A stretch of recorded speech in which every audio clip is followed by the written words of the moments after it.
Welcome back to the channel, and in this video I'm going to be doing the long-awaited Florida Gators record prediction for 2024 season. Now, I tried to record this audio a few days ago, but it kind of dragged on too long, so I kind of like rearranged the format of the video, and I decided to re-record the audio, and I'm trying not to make it as long as I did last time. Last time it went almost 30 minutes. I'm going to try to see if I can finish this narration within 15. So obviously, we know that Billy Napier is heading into a very tense situation in the upcoming season. Right now, 11-14 overall record, winless against Florida State, LSU, Georgia, and Kentucky. Now, you can maybe forgive the winless records to Florida State, LSU, and Georgia, but Kentucky is just unacceptable. It used to be Florida would look at Kentucky and be ranked as an automatic and rate them as an automatic win, and now it's Kentucky doing it to us.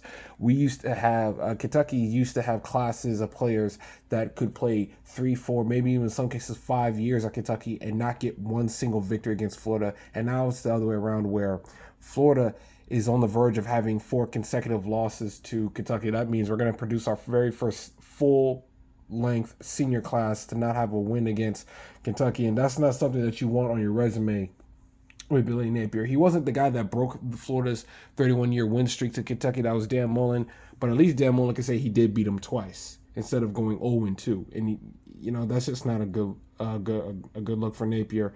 2-7 on the road. Only victories came against Texas A&M, which I think like a third of their team was out due to illness or injury, and then on the road at South Carolina last year, which is a tough place to play, and it was a hard fought victory for the Gators. But South Carolina wasn't that good. They were a 5-7 football team. Probably should have lost another game that they could have. 6-10 against the conference, just not acceptable in the slightest. For as much flack as Ron Zook had, he did not, struggle this badly against the conference the way Napier has, and he did not have the benefit of a massively liberal transfer portal. He didn't have the benefit of the recruit of high school recruiting assisted by NIL. It's just not a good performance by Napier throughout his first two seasons. And one thing that Billy Napier did to improve on what he has done up to this point is that he made staff changes. He recognized that he had to make some staff changes, particularly on the defensive side of the ball. He fired Sean Spence to hire Gerald Chapman to coach the defensive line from Tulane. Sean Spence is now the defensive line coach at Texas A&M, who Florida faces in Week 3. We'll talk about that later. Ron Roberts, former linebackers coach for the Auburn Tigers, a former defensive coordinator for the Baylor Bears when they won the Big 12 title under Dave Aranda in 2021, and was also part of Napier's defensive coaching staff at Louisiana. He hired Will Harris, who was a former defensive backs coach for the Washington Huskies, who produced Trent McDuffie and another defensive back from Washington I can't think of at the moment that went to the NFL. He also was the assistant defensive backs coach for the Los Angeles Chargers. He hired Tyler Mills as a strength and conditioning coach, which was actually his second hire at that department, because the first guy he hired, Craig Fitzgerald, left Florida to go be the strength and conditioning coach at Boston College to be realigned with his buddy Bill O'Brien, who's the new head coach of the Eagles. Also, so then he had to hire Tom Miles, and then he made, in my opinion, the second most impactful hire, which was Joe Houston to be an analyst for special teams, because Florida was bad on special teams last year, particularly in the Utah game.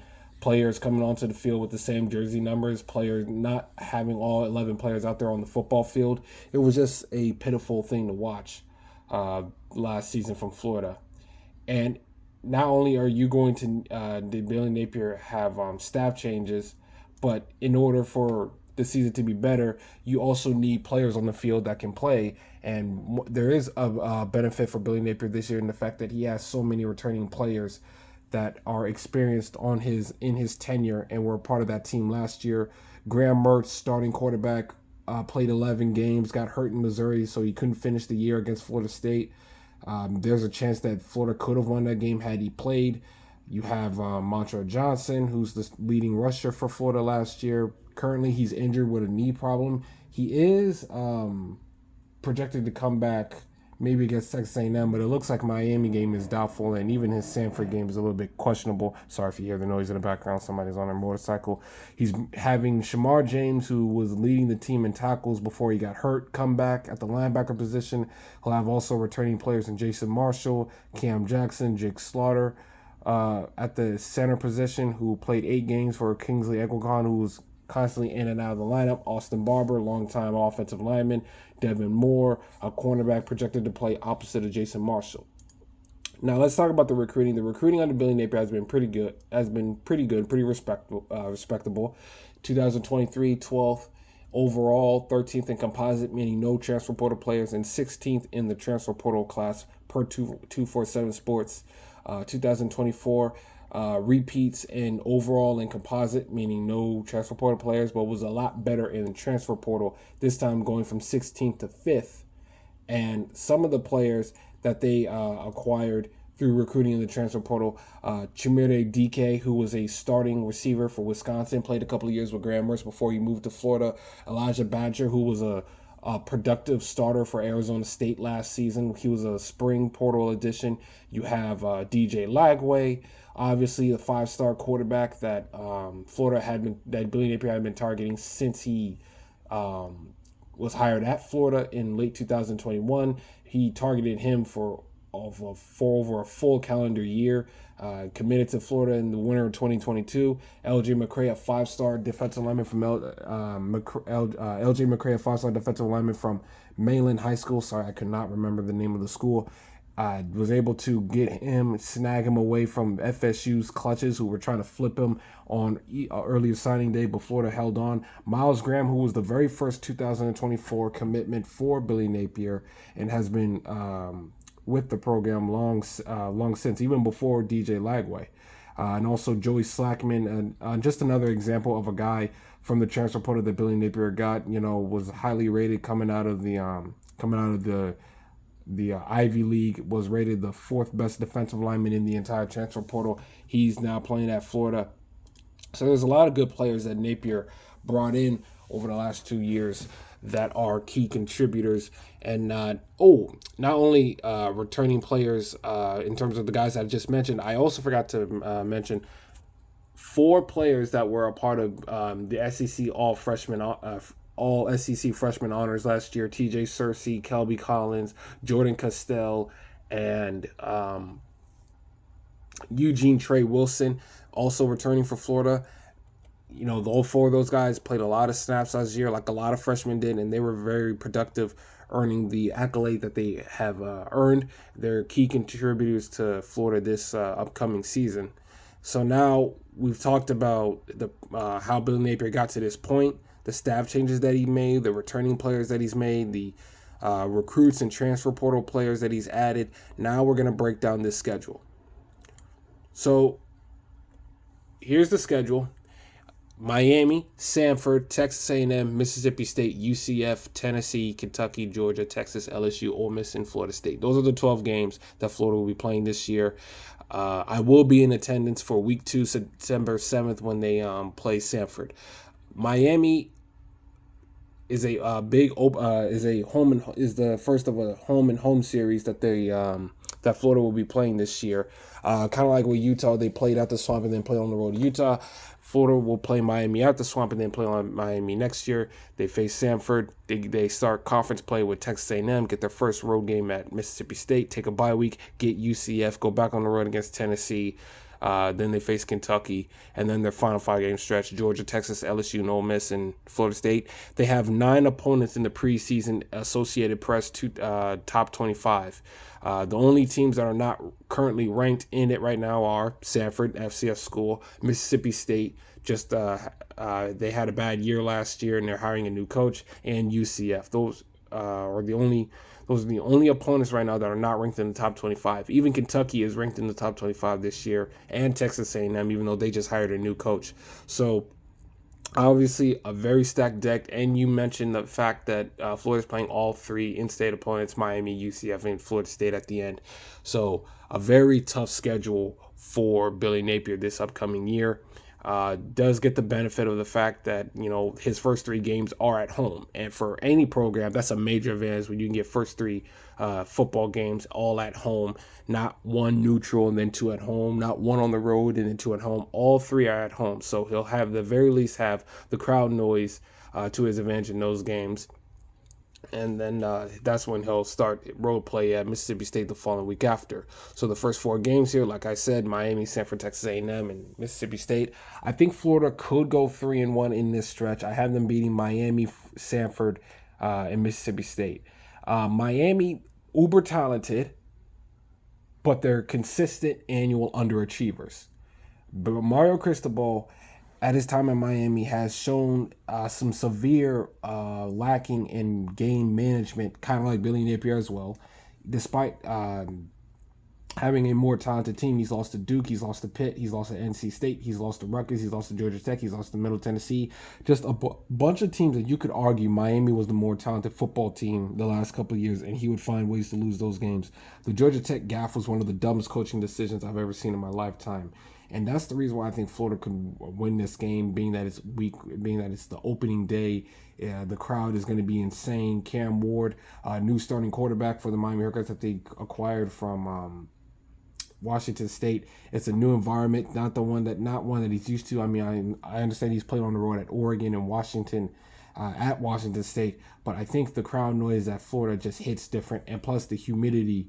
That football field is going to get real hot because it's underneath sea level, and that's something that I don't think he is going to get used to within one day. He's gonna in for a rude awakening. Sanford, not much analysis needed there. Florida should win that game by 25 points. Texas A&M, that's when they start their conference play. Kind of like Miami, uber talented, but they are annual underachievers. But they did make a good hire in Mike Elko as the head coach, who also brought in Colin Klein, who was an offense coordinator for the Kansas State Wildcats. I'm a big fan of his. I think that guy's going to be a future head coach. I'm just a fan of the hiring of Mike Elko. I think he's exactly what Texas A&M was lacking.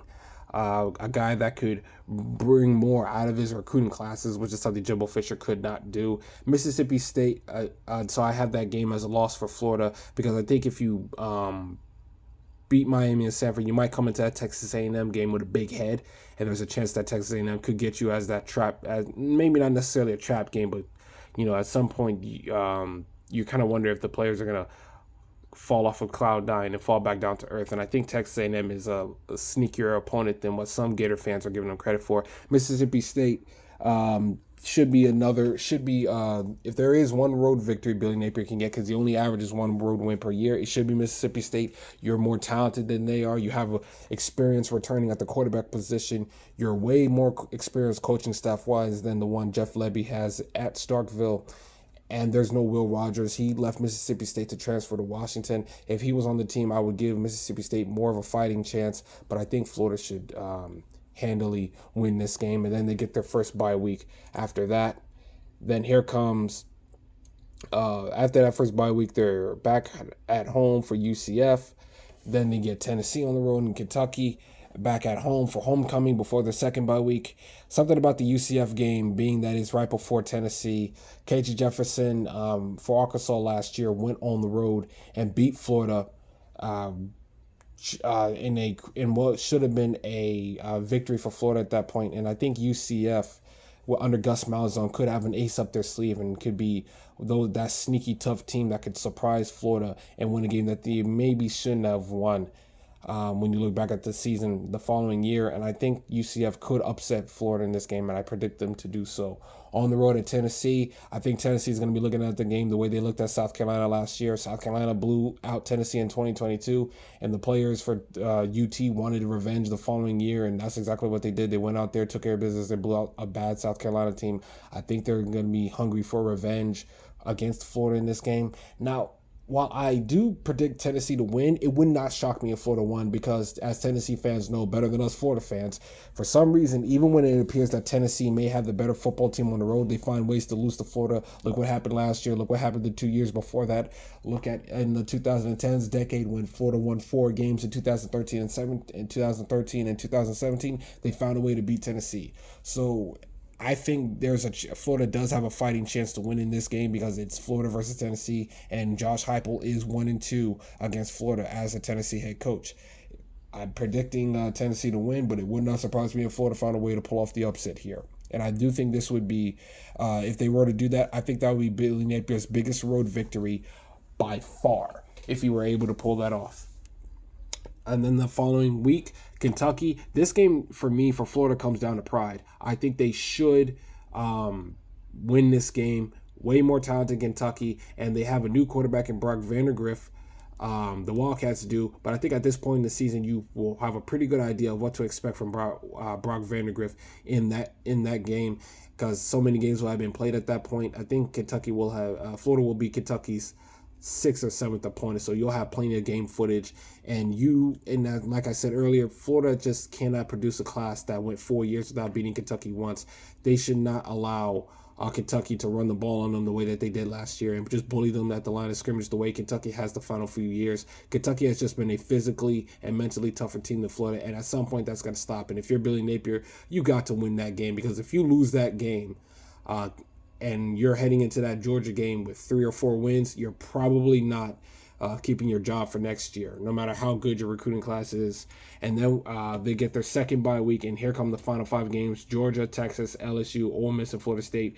Florida's not at the level to beat Georgia or Texas, so I'll just get through it right quick. And I think Texas on the road is probably the hardest game on their schedule because it's right after Georgia. So that's not something that you want to play, not a team you want to play after playing against UGA and Kirby Smart, who just loves to blow Florida out and add late touchdowns at the end of the game, the way Steve Spurrier used to do Kirby Smart when he was playing for the Bulldogs. So Georgia and Texas, not really much is needed to be said there. I think they're not going to win that game at all. LSU, I think they could win this one, and I predict them that they will. Garrett Nussmeier is a good thrower of the football. He's not as dynamic as Jaden Daniels, and he's not going to run around for 200 yards the way Jaden Daniels did last year. They have some good receivers, of course, because it's LSU. They have a good offensive line. They have good running backs. Defensively, they've been a problem for years, and LSU, that should be very unacceptable for LSU to have a very susceptible defense, especially in the secondary. The program that used to produce Jamal Adams and Tyrann Mathieu and Morris Claiborne and Patrick Peterson and Tony Jefferson and Eric Reed, all those, Tre'Davious White, all those good players, that and not just the secondary, but guys in the front 7 as well at the defensive line. They have a new coordinator in Blake Baker from Missouri, who did a pretty good job of rebuilding that defense. But I think LSU, I think this is a year where, for Billy Napier, he needs to beat LSU, and at a critical point in the season where he could really use a real big win. Ole Miss on the Gators' final home game, senior day for them. I don't see Florida beating Ole Miss. They have one of the best quarterbacks in the nation in Jackson Dart. They're so loaded at so many positions: wide receiver, running backs. Defensively, not that good, but they still have some pretty talented players, and they're going to produce so many points that the defense doesn't really have to do too much. They just have to hold steady until the game is over. I don't see Florida beating Ole Miss. And then at the final game of the year, Florida State. I don't know how Florida State could look this year. I don't think they're going to be as good, because you just lost way too much talent in the NFL draft with Jordan Travis and Trey Benson and Jaheim Bell and Keon Coleman and Johnny Wilson and Jared Verse, Brandon Fisk, Jerry and Jones. All that NFL talent went out the window.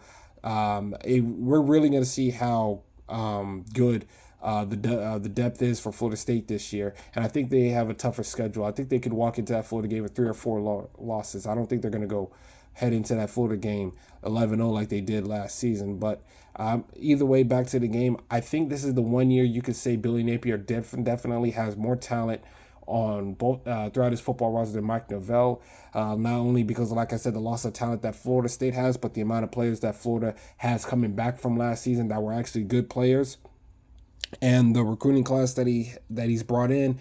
I think Florida just has a deeper roster this year than Florida State. And I think with their backs against the wall on the road at Florida State, the players could rally around their coach to give him that 6th victory that he needs. And to go 6-6 with this schedule is not, I don't think is really that, I don't think is really disappointing. I mean, it's not something you want to embrace as a Florida fan. You want more than that, because you just demand it. But I think 6-6 will be a pretty good season for Florida this year. Will be a respectable season for Florida this year, and I think it's probably enough to bring Billy Napier back for 2025. So that's my prediction for Florida, 6-6.